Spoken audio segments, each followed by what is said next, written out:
O povo dos livros adora um projeto de leitura, né? E eu não sou diferente. Tenho sempre alguns rolando por aqui. Tem as leituras conjuntas do meu clube do livro, tem os meus projetos próprios. E entre esses meus projetos próprios, um dos que eu mais gosto de fazer a lista, porque é anual, inclusive, é o de 5 livros para ano X, sendo o ano X neste ano 2026. Este eu acho que é o terceiro ano que eu estou fazendo este projeto. Eu fazia antes o clássico 12 livros para ano X, porém, como eu tenho o meu clube do livro, o clubinho, já há 5 anos, eu sentia que, bom, eu sou uma pessoa que não lê tanto assim, né, dentro da comunidade literária, tá? Eu sempre gosto de frisar isso, porque, bom, eu sempre leio pelo menos uns 35, 40 livros por ano, e isso é muito frente à população como um todo, mas tem uma galera, né, no Booktube, Bookstagram, que lê, tipo, 60, 80, 100 livros por ano.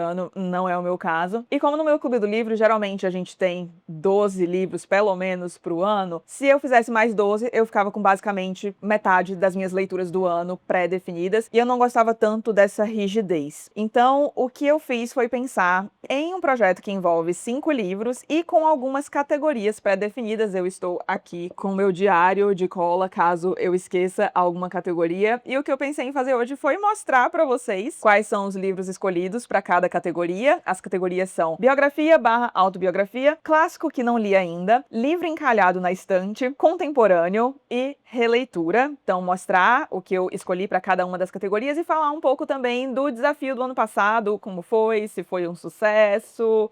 Vamos lá, então. Vou começar pela categoria de releitura, e no ano passado, o escolhido para releitura foi Guerra e Paz, de Lev Tolstói. Eu sou apaixonada por este livro, passei a gostar ainda mais depois da releitura, e esta foi uma leitura conjunta no clubinho, então reler em companhia foi legal demais. A gente sempre começa no clubinho o ano com um calhamaço, e aí, este foi o do ano passado. Queria muito colocar um Tolstói de novo para leitura conjunta, e aconteceu. Para quem não leu ainda, eu sei que eles parecem meio intimidantes, né? Porque aqui, enfim, temos um livro que se divide em 2 volumes bem gordinhos, mas a galera que leu na leitura conjunta vai poder se manifestar aqui nos comentários, não vai me deixar mentir que isso aqui é muito mais tranquilo do que muita gente imagina. Gente, isso aqui é um novelão, e não estou aqui querendo diminuir o livro nem nada disso, porque é um novelão de altíssima qualidade. Digníssimo, vulgo. Meu marido estava lendo, ele leu na leitura conjunta também, e ele falou: meu Deus, isso aqui é um negócio meio Jane Austen, né? Só que com guerra. E assim, entendo de onde vem a comparação, porque aqui a gente tem, então, bom, a guerra e a paz. Olha só, quem diria, não é? Então nós temos conflitos sendo retratados aqui, mas a gente também tem um ambiente urbano que é bem aquela coisa da classe alta, que a gente vê, por exemplo, nos livros da Jane Austen e tantos outros, dos bailes, sabe? Para que as moças sejam apresentadas à sociedade, aí tem os casaizinhos, e aí tem as intrigas. Ai, gente, eu adoro. E assim, Tolstói, a escrita desse homem, o que é isso, meu Deus? Aqui a gente tem personagens muitíssimo marcantes, Natasha, Príncipe Andrei, Pierre, entre tantos outros. Então, gostei muito de reler este livro. Fazia tempo, eu acho que eu li faz o quê? Uns 8 anos, algo assim, 8, 9 anos. E Tolstói, bom, é o meu autor favorito. Tava devendo uma releitura disto aqui. E para este ano, temos a releitura de um outro livro maravilhoso, é claro, né? Porque eu não vou ficar relendo coisa que eu não gostei. E mais uma leitura conjunta do clubinho. Eu falo de 4321, de Paul Auster. Paul Auster, que também é um autor muitíssimo querido pra mim. E eu acho que a gente não fala tanto dele quanto deveríamos. Bom, penso eu, né? E suspeito pra falar, porque, como eu disse, eu gosto muito do autor. Este, se não me falha a memória, é o livro mais recente dele. Talvez tenha saído alguma coisa mais curtinha recentemente, mas assim, livrão foi este aqui. E creio que é o maior livro dele também, em número de páginas. E eu adoro a proposta disso aqui, porque o Paul Auster basicamente brinca com a ideia do e se. E é uma coisa que acontece muito na nossa realidade, né? Eu acho que vira e mexe, a gente pensando sobre a nossa vida, a gente se questiona: putz, se eu tivesse feito isso em vez daquilo, será que as coisas estariam diferentes? Será que eu não tivesse ido naquele lugar, outra coisa teria acontecido? Enfim. E aqui em 4321, as possibilidades, esses e se's, são trabalhados a partir da vida do nosso protagonista, que é o Archie Ferguson, e E aqui num contexto dos Estados Unidos pós-guerra, então tem toda uma cultura efervescente aqui que tá acontecendo, que vai ser descrita aqui. A gente também tem um foco nos pais do Paul Auster, meu Deus, do Art Ferguson, que são pessoas muito interessantes. Tem um trecho aqui do começo em relação à mãe dele, em que ela fala sobre felicidade conjugal, que aí trazendo Tolstói de novo, né, que é a minha novela favorita do Tolstói, tem resenha aqui inclusive, vou deixar o link pra vocês. Enfim, eu gosto muito, muito mesmo deste livro. E uma coisa que eu queria tentar fazer pra 2026, eu ia falar 2025, saibam que eu posso ficar confundindo, tá? Mas, pois bem, o que eu ia dizendo é que para este ano eu queria tentar fazer resenha de todos os livros que estão neste projeto de 5 livros para 2025. Eu sei que tem muita gente aí que tá com saudade das resenhas do canal, eu fico muito feliz. E eu tô pensando em como trazê-las de volta. Talvez eu apareça com um vídeo extra aqui pra gente discutir um pouco possibilidades. Mas, pois bem, acho que uma maneira seria tentar, eu digo tentar, né, porque, enfim, a vida é uma grande loucura, mas tentar me comprometer a fazer resenha desses livros aqui. E eu adoraria fazer uma resenha de 4321, porque, como eu disse, é um livro que eu gosto bastante. Eu acho que a gente deve espalhar a palavra de Paul Auster. Então, para releitura neste ano, temos 4321 e a leitura conjunta será em, acho que junho e julho. Acho que é isso, gente. Bom, é um calhamacinho, né? Vamos ler ao longo de 2 meses. Eu vou deixar o vídeo comentando as leituras conjuntas do Clubinho deste ano aqui, tá? E aí você não precisa participar de todas as leituras conjuntas. Se você quiser participar só de uma, você pode, não tem problema. Qualquer coisa, o link, aliás, o e-mail do suporte está aqui. Pode entrar em contato com a Vitória, que ela vai te ajudar. Vamos agora para livro encalhado na estante.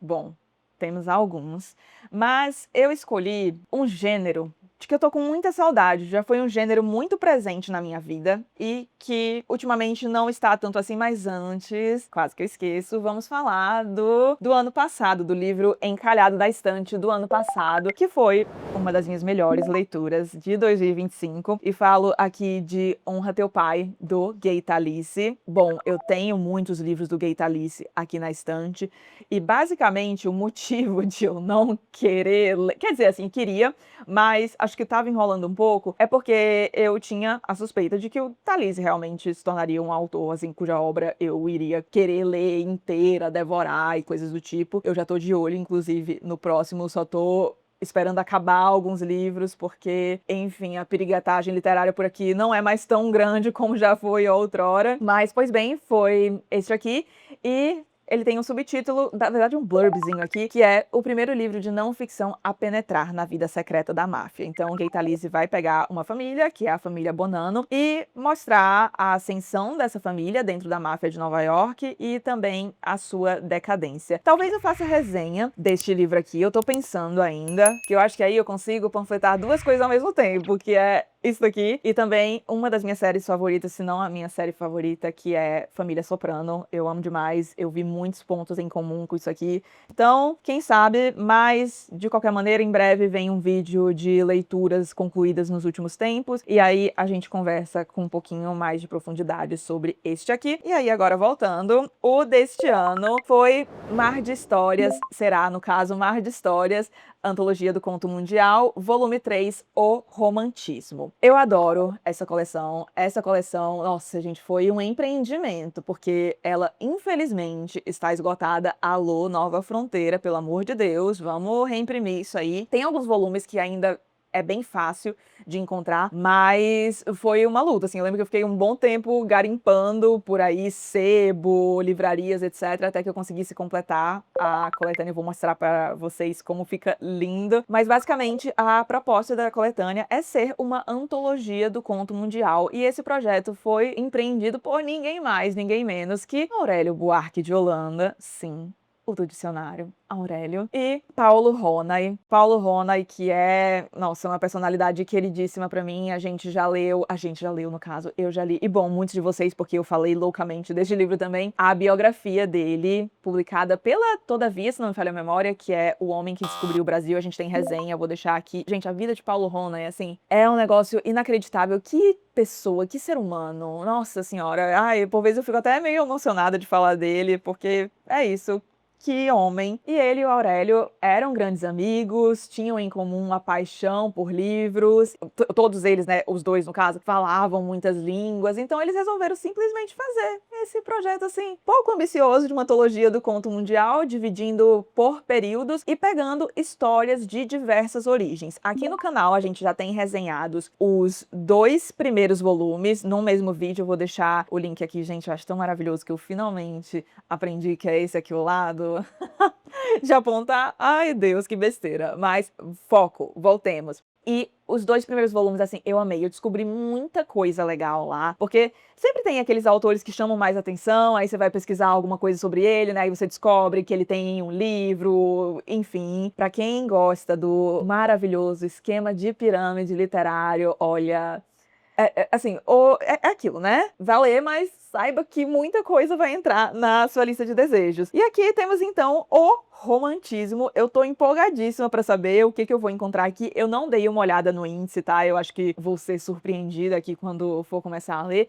E eu gosto muito do conto. Eu sei que não é todo mundo que é fã dessa forma, né? Que acha uma coisa ali meio largada. Muitas vezes os finais são abertos, porque por vezes a história não tem início, meio e fim. Mas eu acho uma forma muito sofisticada, eu diria assim, porque eu penso que ser um contista, um bom contista, é algo muito difícil, porque você tem justamente um espaço curto de tempo pra conseguir trabalhar bem uma história, pra deixar ali um ponto, pra construir personagens marcantes, e tem contistas que conseguem fazer isso maravilhosamente. Vou citar aqui como exemplo a grande dama da nossa literatura, que é a Lígia Fagundes Telles. Inclusive eu tenho uma coletânea dela que eu acho que tá por aqui, assim.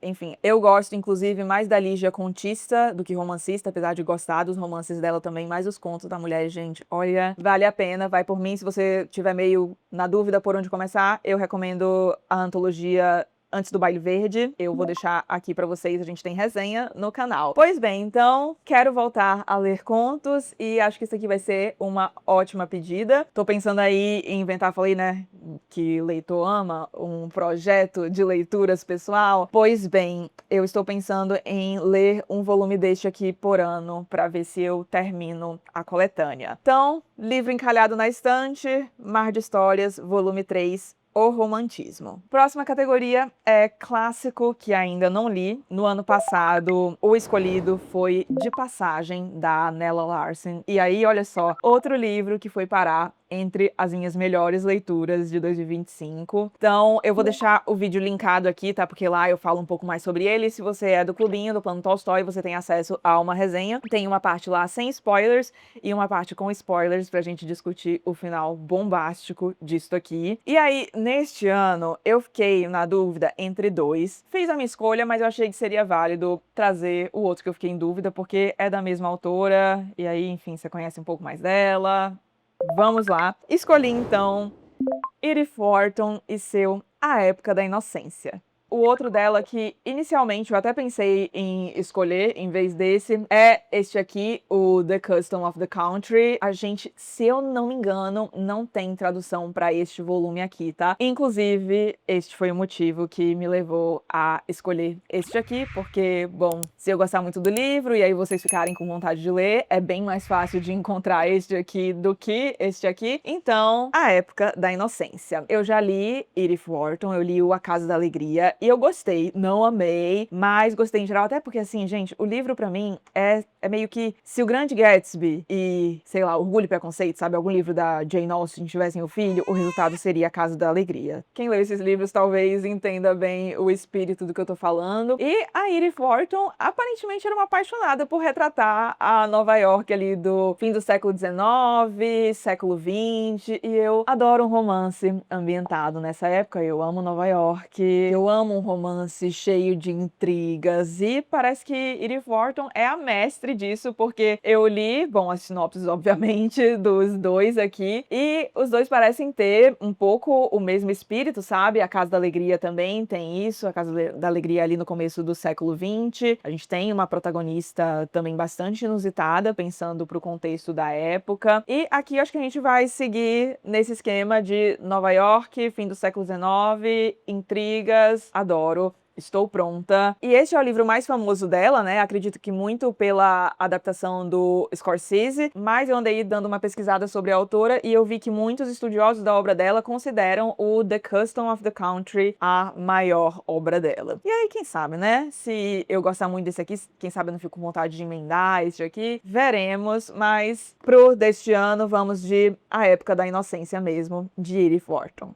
Na categoria contemporâneo, pro ano passado tivemos A Idiota, de Elif Batuman. Fazia muito tempo que eu queria ler este livro. Eu gosto muito da Elif, eu já tinha lido alguns ensaios dela, eu assino a newsletter dela no Substack, aliás, eu vou deixar o link pra vocês. Eu acho que pra quem gosta de escrita, sabe, de ver autores falando sobre seus processos criativos, ou enfim, discutindo algumas outras coisas, eu acho a newsletter dela maravilhosa. Vira e mexe, ela faz uns, como é que fala? Perguntas Q&As, é porque é o nome do quadro, mas enfim, ela faz perguntas e respostas, sabe? A gente consegue mandar perguntas pra ela, o que eu acho maravilhoso, assim, isso dessa época, né?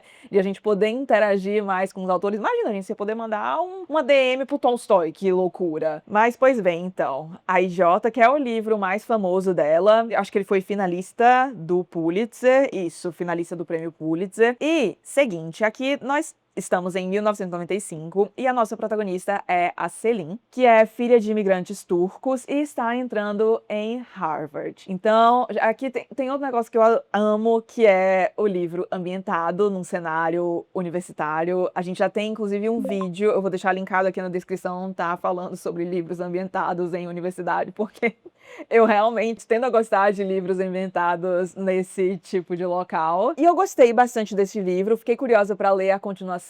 Ele faz parte de uma trilogia, pelo menos eu acho que ela ainda tá com a ideia de que seja uma trilogia, porque o segundo volume já saiu, mas o terceiro ainda não. O segundo é o OO, e eu tô bem curiosa para ler, inclusive um amigo meu leu os dois e diz ele que eu provavelmente vou gostar mais do segundo volume do que do primeiro, então veremos, porque eu gostei bastante do primeiro volume, mas assim, gente, Ivan um porre, hein? Pelo amor de Deus, o Ivan é tipo o crushzinho da Selin, que, ai meu Deus do céu, pode...